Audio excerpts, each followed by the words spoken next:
আসসালামু আলাইকুম, আশা করি আপনারা সবাই ভালো আছেন। তো আজকে আমার পুরনো রান্নাঘরের মধ্যে আমি এইরকম বাঁশের বেড়া দিয়া অনেক সুন্দর করে আমার মনের মতন একটা রান্নাঘর তৈরি করলাম। তো কীভাবে রান্নাঘরটা বানাইলাম আজ আপনাদের মাঝে শেয়ার করলাম। তো আশা করি আপনার কাছে ভালো লাগবে। আর প্লিজ ভিডিও শুরুতে একটা লাইক দিয়ে আমার ফুল ভিডিওটা দেখার চেষ্টা করবা, ইনশাআল্লাহ আপনার কাছে ভালো লাগবে। তো এই ঘরের কাজগুলা কিন্তু সম্পূর্ণ আমি একা হাতে করছি। তবে এই বাঁশের বেড়াটা কিন্তু আমি নিজে মানে সেই কাজটা আমার পক্ষে করা সম্ভব হয়নি, বা সেই কাজটা আমি পারবো না, তাই আমি অন্যজনকে দিয়ে এই বাঁশের বেড়াটা তৈরি করলাম। তো আমার এই রান্নাঘরের ফুল ভিডিওটা আজকে আপনাদের সাথে শেয়ার করলাম, যে কীভাবে আমার রান্নাঘরটা আমি সাজাইলাম। তো আপনারা প্লিজ আমার ফুল ভিডিওটার সঙ্গে থাকবেন।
আমরা কিন্তু আবার মধ্যবিত্ত ফ্যামিলি ঘরের বউয়েরাদের কিন্তু অনেক স্বপ্ন থাকে, যা সব সময় মানে স্বপ্নটা পূরণ করতে অনেকটা কষ্ট হয়। তো যাই হোক, যেভাবে পারছি আমার মানে মনের মতন করে আমার ঘরটাকে আমি সাজিয়ে নিছি।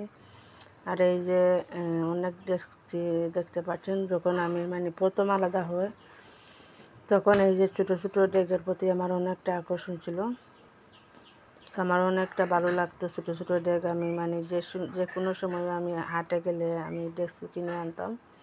তো আমার কিন্তু আরও অনেক ডেস্ক ছিল, যা এখন আমার বাচ্চাদের মানে খেলনা জিনিস হয়ে গেছে। তো তারা প্রায় সময় এখন এইগুলা মানে বাইর করে ছোটো ছোটো ডেস্কগুলা বাইর করে ওরা খেলাধুলা করে। এর জন্য আমার আরও অনেক ডেস্কগুলা কিন্তু নষ্ট হয়ে গেছে। তো আমি যেভাবে পারছি আমার রান্নাঘরটা একটু একটু করে সাজাইছি।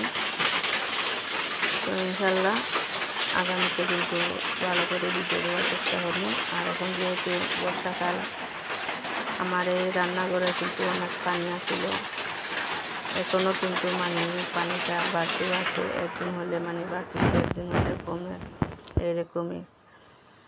তারপরেও মানে রান্নাঘরটা তৈরি করার জন্য একটু সাহস করছি, কারণ রান্নাঘরটা তৈরি না করলে যে আমার ছোটো ছোটো বাচ্চাগুলো আছে ওদেরকে নিয়ে মানে রান্না বাড়া আমার পক্ষে অনেকটা কষ্ট হয়ে যায়।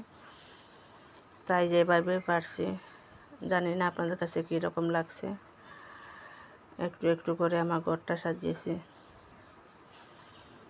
তো আজকের মতো বিদায় নেওয়ার, আপনার সবাই ভালো থাকা, সুস্থ থাকা। আল্লাহ হাফিজ।